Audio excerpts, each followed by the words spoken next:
आलापुर विधानसभा में वर्मा परिवार एक स्टैंडर्ड रखता है और उस स्टैंडर्ड का आदमी लड्डू पैक कर रहा हो तो ये पिताजी ने भी एक मजाक किया था। आपके यहाँ की 600 रुपए किलो की मिठाई कोई क्यों खाए जब उसको वही मिठाई 150 रुपए मिल रही है। लोगों की नज़र में बहुत बड़ा मजाक किया था, उस मजाक में आप सफल रहे हैं, हमारी तरफ से बधाई। सैलरी कितनी है ये देखिए, आप बताइए पहले। आप देख रहे हैं वार्ता हिंदी। आप इस वीडियो को 10 हिट्स के फेसबुक पेज पर भी देख सकते हैं।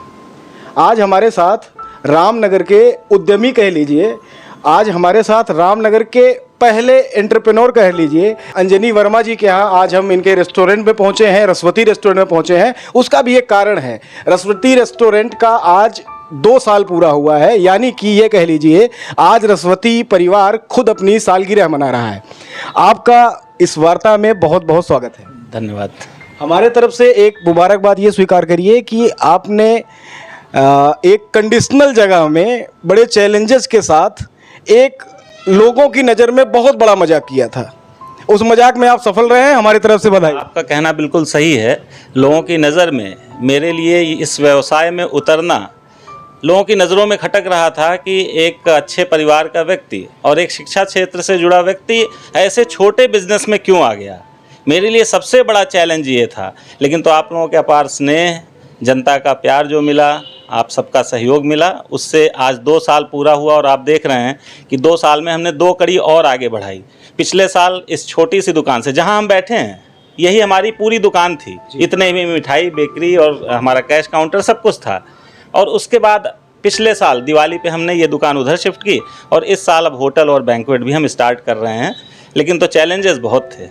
चैलेंजेस यहाँ के एटमॉस्फेयर से लेके यहाँ के लोगों की सोच, और इस गांव में, हम गांव कह सकते हैं, अभी रामनगर उस स्टैंडर्ड में डेवलप नहीं हुआ है कि जहाँ आप एक शहर का प्रचलन लेके आए। आपको कहीं ऐसा लगता था कि ये जो आप लेके आ रहे हैं रेस्टोरेंट, हाई फाई व्यवस्था, एसी रूम्स और फैसिलिटीज़, इसको गांव वाले एक्सेप्ट कर पाएंगे या फिर उनकी नीड है, कुछ ऐसा सोचे थे? बिल्कुल, हमारे दिमाग में बहुत सारे प्रश्न थे इस व्यवसाय को शुरू करने से पहले कि इस स्तर पर, क्योंकि मेरी सोच किसी भी कार्य को लेकर के कभी छोटी नहीं रहती है। कोई भी कार्य करिए उसका स्तर हमेशा ऊंचा रखिए। कार्य कोई भी छोटा और बड़ा नहीं होता, उसका करने का तरीका बड़ा होता है। तो मैं इस सोच के साथ कि अपने क्षेत्र के लोग, जब मैं देखता था कि किसी को जन्मदिन मनाना है, एनिवर्सरी मनाना है या छोटा मोटा फंक्शन करना है, तो लोग अकबरपुर की तरफ भागते थे। वहाँ बहुत बड़े बड़े होटल हैं, बहुत बड़े बड़े रेस्टोरेंट हैं। तो मुझे लगा कि यहाँ के लोगों की ज़रूरत है और यहाँ भी समृद्ध परिवार हैं और लोग अपनी फैमिली के साथ कुछ क्वालिटी टाइम स्पेंड करना चाहते हैं। तो उस सोच के साथ मैंने कहा कि अपने आलापुर क्षेत्र को और ही मजबूती दी जाए ताकि यहाँ के लोगों को बाहर ना जाना पड़े।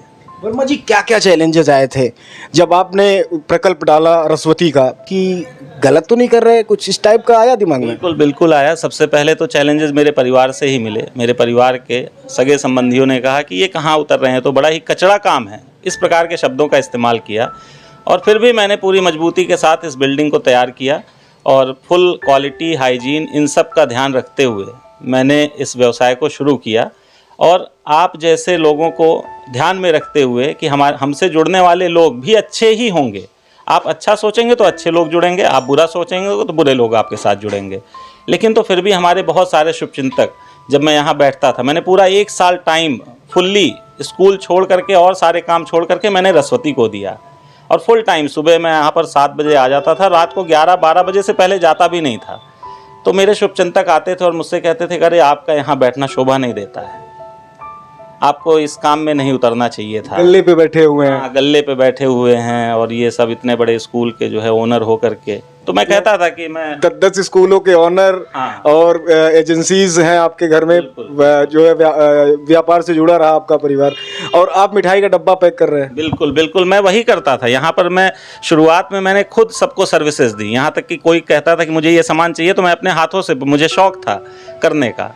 हालांकि मैं शिक्षा क्षेत्र से जुड़ा हूँ और बेसिकली मन से मैं एक शिक्षक हूँ। कुल मिला जुला के आप एक पर्सनालिटी हैं। देखिए वर्मा जी, आप लोग इसको एक्सेप्ट करें ना एक्सेप्ट करें, आसपास के लोग ना माने, लेकिन आप एक पर्सनालिटी हैं। रामनगर को अगर देखा जाएगा तो पहले वर्मा परिवार को देखा जाएगा। आलापुर विधानसभा में वर्मा परिवार एक स्टैंडर्ड रखता है और उस स्टैंडर्ड का आदमी लड्डू पैक कर रहा हो तो ये जाहिर सी बात है। बिल्कुल बिल्कुल सही बात कही आपने। लेकिन तो उन्होंने अपने दृष्टि से सही सोचा वो हमको यहाँ पर एक्सेप्ट नहीं कर पा रहे थे। उनको लगता था कि हमारी एक जगह बड़ी भव्य ऑफिस में होना चाहिए, एक छोटे से काउंटर पर नहीं, कैश काउंटर पर मुझे नहीं बैठना चाहिए। लेकिन तो फिर भी मैंने उनकी बातों को इग्नोर किया और उनको कुछ जवाब भी दिया। मैंने उनको कहा कि यदि आप कहीं 50-60 लाख रुपए लगा देंगे तो क्या उसकी चिंता करना छोड़ देंगे?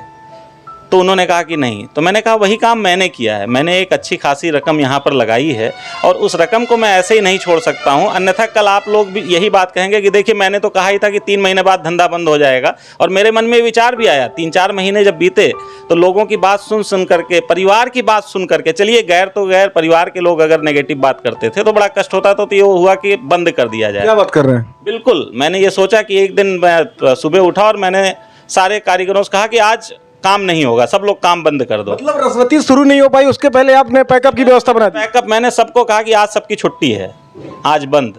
फिर मैंने पूरे दिन भर मंथन किया कि नहीं, ये जो लोग कह रहे थे कि रसवती 3 महीने ही चलेगा, 3 से ज़्यादा नहीं, इनकी बात को मैं झुठलाना चाहता हूँ। फिर मैंने पूरे रात सोच करके अगले दिन पूरी नई एनर्जी के साथ मैंने फिर से काम शुरू किया। सबको बुलाया कि सब लोग ड्यूटी पे आओ और पहले से अधिक एनर्जी के साथ काम करो। और जितने लोग मुझे टोक रहे हैं, रोक रहे हैं और मुझे मना कर रहे हैं इस बिज़नेस को करने से, और उनको साल भर के अंदर सिद्ध करके दिखाओ कि नहीं, बिज़नेस कोई भी छोटा बड़ा नहीं होता। और मैं युवाओं को भी यही संदेश देना चाहता हूँ कि युवा लोग काम नहीं करना चाहते, उनको अरे ये छोटा काम है, अरे हम तो अगर जो है चाय की दुकान खोलेंगे छोटा, आप देखिए कितने एंटरप्रेन्योर है, MBA चाय वाला, BBA चाय वाला, आप बहुत सारा ऐसा सुने होंगे। तो वो लोग इतनी बड़ी बड़ी डिग्री लेकर के एक ठेले पर चाय बेच रहे हैं, तो उनके आप इच्छा शक्ति को देखिए। और यहाँ के लोग हैं कि अगर उनको कहिए कि आप अच्छा आइए, खाली हैं, बेरोजगार हैं, वेटर का काम करिए, तो उनको शर्म आती है। उनको कहिए कि काउंटर पर मिठाई तौलिए, तो उनको शर्म आती है। माँ बाप के पैसे जब तक आ रहे हैं, और ज़रूरी नहीं कि सरकार सबको रोज़गार दे पाए, इसी प्रकार के रोज़गार से लोग अपना भरण पोषण करते हैं। तो आपको ऐसा लगता है कि इस गांव के लोकेशन में कोई भी एंटरप्रेन्योर कुछ नया सा काम लेकर अगर आता है तो उसके सामने पॉइंट टू पॉइंट अगर बात कर लिया जाए तो क्या क्या चैलेंजेस आ सकते हैं? सबसे पहले तो किसी भी काम को जब आप शुरू करते हैं तो लोग मना करते हैं कि नहीं, अरे ये नहीं सफल होगा, ये चलेगा नहीं, और वो खुद काम नहीं कर रहे होते हैं। वो खुद नहीं कर रहे होते हैं। तो सबसे पहले तो उनको सुनना नहीं है। दूसरी चीज़, आप जो भी करिए पूरी लगन, मेहनत और ईमानदारी से करिए। कोई भी काम मन से किया जाए तो उसमें असफलता नहीं मिलेगी, मेरा ये मानना है। तो मैंने पूरा मन लगाया, पूरी लगन से, पूरी मेहनत और ईमानदारी से यहाँ पर काम किया। और उसका प्रत्यक्ष प्रमाण है कि 1 ही साल के अंदर इस छोटी सी दुकान को, जो इस दुकान का एरिया आपको पता है कितना, 200 स्क्वायर फीट, जहाँ हम बैठे हैं। हाँ, 200 स्क्वायर फीट की ये दुकान है। और ये 200 स्क्वायर फीट की दुकान 1700 स्क्वायर फीट की दुकान में कन्वर्ट हुई है with in 1 year. Within 1 year 1 year 200 से आप 1700 स्क्वायर फीट की दुकान तक हम पहुंचे। और उसके बाद अब 2 साल बीतने पर आप देख रहे हैं कि जो है हमारा 6 कमरे का होटल और एक बड़ा बैंक्वेट हॉल बन करके तैयार होने वाला है। रुकिए, आप होटल और बैंक्वेट हॉल में भी जा रहे हैं? बिल्कुल बिल्कुल, जल्दी ही, बस 1 हफ्ते के अंदर वो भी हमारा स्टार्ट हो जाएगा। हम 8 तक, हमारा लक्ष्य है कि 8 तक हम उसको तैयार करके, मतलब अपने साथ फिर मजाक करने जा रहे हैं आप? बिल्कुल। इसके लिए भी लोगों ने कहा कि यहाँ होटल में कौन रुकने आएगा। लेकिन तो जब हमने रेस्टोरेंट चालू किया तो बहुत सारे एजेंट, MR होते हैं मेडिकल फील्ड के, वो सारे लोग आते हैं और उनको लगता है कि हम फैज़ाबाद से चले, लखनऊ से चले और यहाँ से आजमगढ़ जाना है, तो फिर अकबरपुर वापस जा करके ना रुकें, हम यहाँ पर कहीं बीच में स्टे कर लें।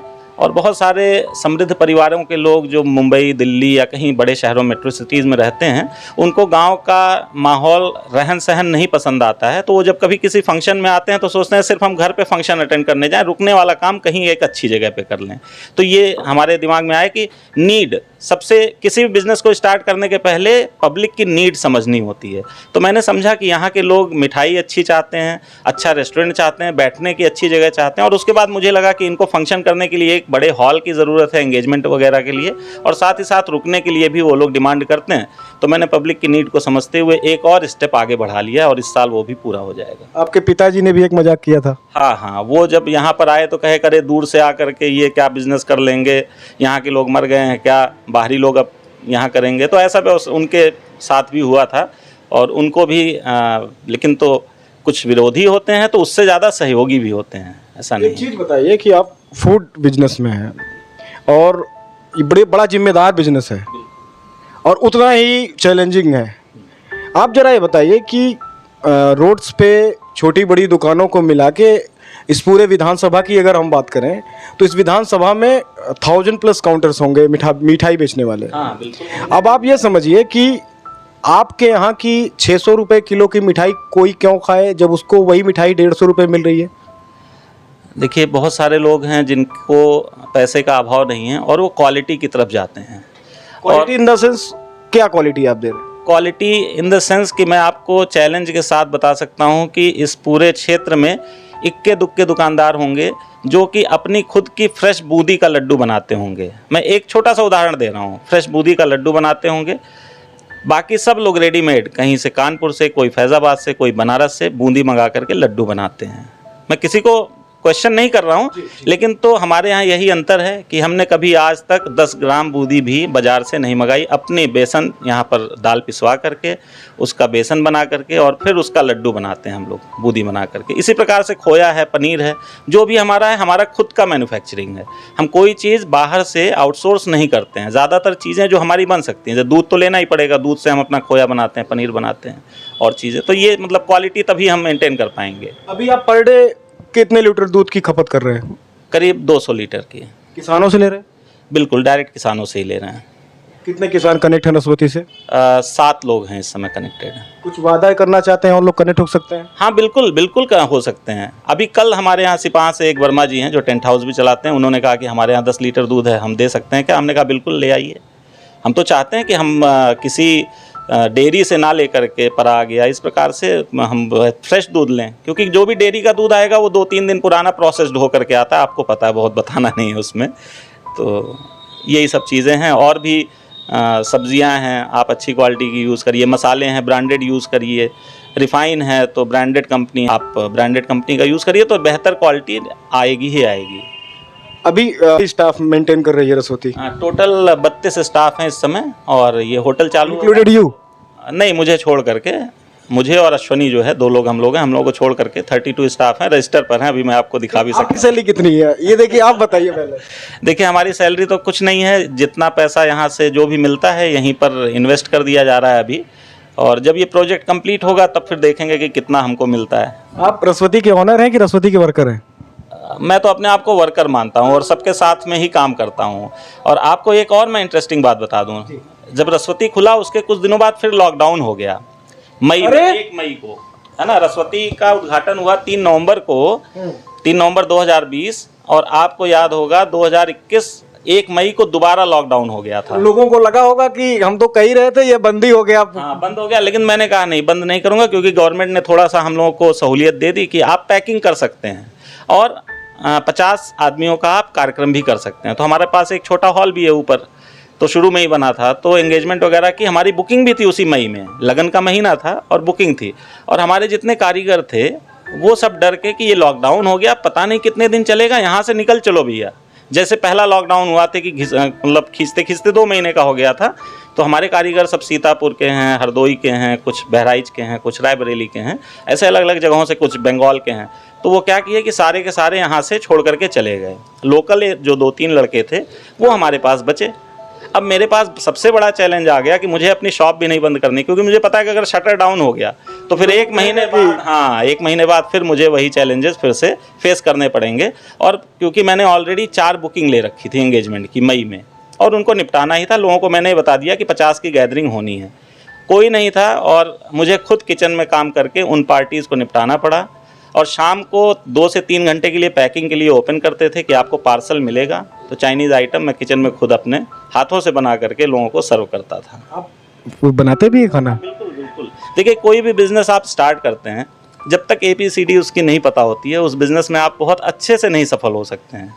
क्योंकि फिर जो कारीगर हैं, जो आपके शेफ़ हैं, जो और भी आपके बेकरी के कारीगर हैं, वो सब आपको पट्टियाँ पढ़ाना शुरू कर देते हैं। मैं सही बताऊं, ये ऐसा बिजनेस है कि वो आपको जो बताएंगे वो आपको मानना पड़ेगा, और अगर नॉलेज है तो फिर वो आपको जो है कुछ उल्टा सीधा नहीं बता सकते हैं। तो मतलब रसवती के लॉन्चिंग के बाद जो आपका नकली चेहरा है सबके सामने था, वो असली सूरत तब खिल के आई। बिल्कुल कि आप एक शेफ भी हैं, आप एक वर्कर भी हैं, आप जो है काउंटर भी संभालना जानते हैं, आप खाना बना रहे हैं, सर्व कर रहे हैं, पैक कर रहे हैं, सब कर रहे हैं। सब कुछ किया। और यहाँ के लोग वो देखे हैं लॉकडाउन में पूरे 1 महीने, जब मई पूरा 1 मई से और 31 मई तक लॉकडाउन चला, तो उस बीच में सबने देखा कि मैं काउंटर भी देखता था, किचन में जा करके आइटम बना करके उनको देता भी था, क्योंकि बस 2-3 लड़के थे काम करने वाले हम लोग, और उसी बीच जो एंगेजमेंट्स थी उन पार्टीज़ को भी निपटाना था। तो समझिए कि कैटरिंग का भी पूरा काम जो है उस बीच में देखना पड़ा मुझे। तो रसवती का टारगेट क्या है?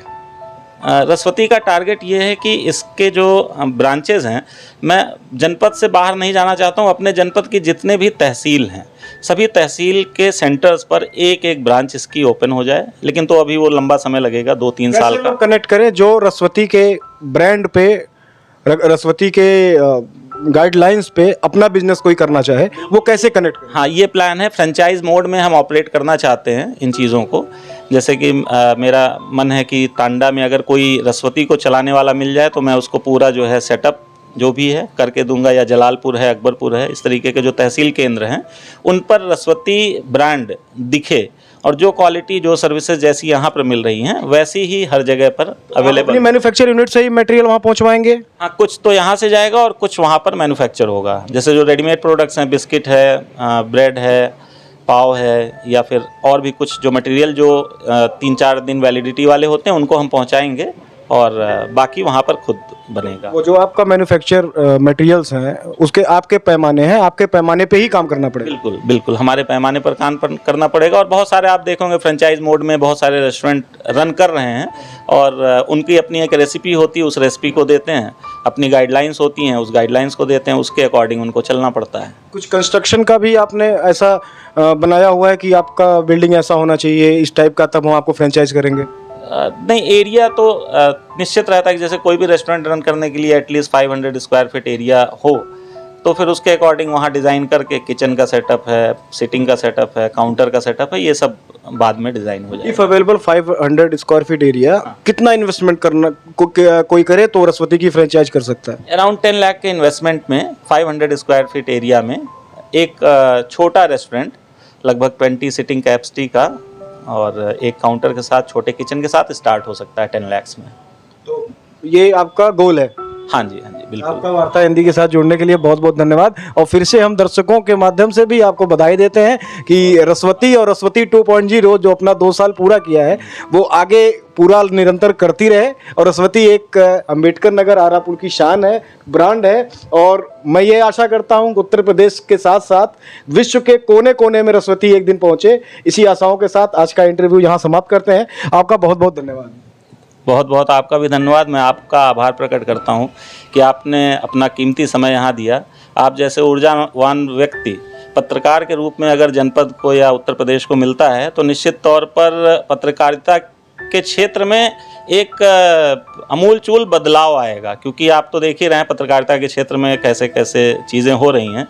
तो इस प्रकार से रियलिटी को लोगों के सामने लाना, फेक बहुत सारी चीज़ें होती हैं, स्क्रिप्टेड होती हैं कि इस तरीके से हम पूछेंगे, आपको ये जवाब देना है, लेकिन तो आप अचानक आए और हम हमारे साथ बैठे इस तरीके से पूछे तो बड़ा अच्छा लगा। स्ट्रिंग करते हैं और हमें लोग जो स्ट्रीम मीडिया स्ट्रिंगर जानती है कि अरे हमारे स्ट्रीम मीडिया के जितने भी भाई बंधु हैं वो कहते हैं ये लोग पत्रकार नहीं, ये लोग स्ट्रिंगर हैं। तो हम स्ट्रिंगर का आर हटा के स्ट्रिंग करते हैं, तो फिर अब आके यहाँ आ गए हम लोग। नहीं, बिल्कुल ऐसे ही करते रहिए, और मुझे लगता है कि आपका चैनल दिन प्रतिदिन बहुत ही ग्रोथ करेगा, और मैं खुद जो है प्रमोट करूंगा इसको कि और बहुत ज़्यादा लोग आपके चैनल से जुड़ें, सब्सक्राइब करें। हमारे स्टूडेंट है एक मैं बताना चाहता हूं कि एक वीडियो आपने बनाया था हमारे जय बजरंग इंटरमीडिएट कॉलेज, उसका क्या शीर्षक क्या था कि जिससे लोग सर्च कर सकते हैं उसको? आप डिस्क्रिप्शन में इस वीडियो को डाल दी जाएगी। आप वन डे विद JBIC आप सर्च करेंगे, #JBIC डालेंगे वार्ता हिंदी पर, तो आपको वीडियो मिल जाएगी। पॉपुलर वीडियो थी, और आपके बारे में, आपकी पर्सनालिटी के बारे में हमको बहुत कुछ बताने की आपको ज़रूरत नहीं है। आलापुर में अगर कोई भी पार्टी, कोई भी चेहरा, कुछ भी अगर कोई भी आता है रामनगर, आलापुर, अंबेडकर नगर में, तो वहाँ एक अच्छे नाम में शुमार होते हैं, और सीधे साधे बन के हमारे बगल बैठने वाले व्यक्ति एक व्यक्तित्व हैं। आपके पास कम से कम आधा दर्जन विद्यालय हैं जिसके आप प्रबंधक हैं, इंस्टीट्यूशंस हैं। से मजाक करने वाले व्यक्तियों के साथ हम आपको लगातार मिलाते रहेंगे। तब तक आप वार्ता हिंदी देखते रहिए, और अगर वीडियो अच्छी लगे तो आगे सरका दीजिएगा, सब्सक्राइब जरूर कर लीजिएगा। बहुत बहुत धन्यवाद आपका।